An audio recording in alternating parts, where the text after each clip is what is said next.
Դժվարանում եմ պատասխանել, բայց համոզված եմ, որ Ալիևի նման վարքագիծը, նման պահվածքը, նման հռետորական այդ իրավորոշումները լավ տեղ չեն տանի մեզ։ Գիտեք ինչ, խաղաղություն չի լինի, իմ կարծիքով։ Մենք դարերով պայքար կա մեր մեջ։ Պլյուս դրան ուրիշ բաներ ենք, մենք այդ կամ ուշեղ չենք, հիմա եթե մենք ուշեղանանք, այս այն ժամանակահատվածն է, որ դուք փայ կարող ես վերցնել։ Խելքով լնեն, միանան, իրանց փայը վերցնեն, երկիրը բաժանվում է, աշխարհագրական դիրքա փոխվում,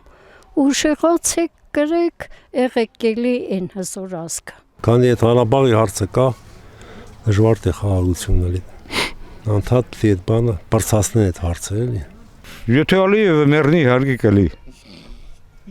Այդ իրան Ալիևը Էրդողանի չա կախված այդ խաղաղությունը։ Իմ եղբայրներ հավատում, որ խաղաղություն կլինի, որ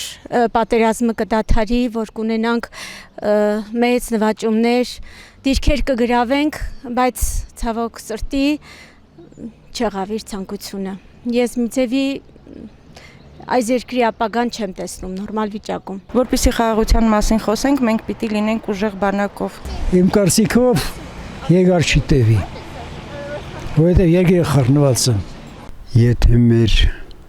կողքի երկրները մեզանից հզոր են,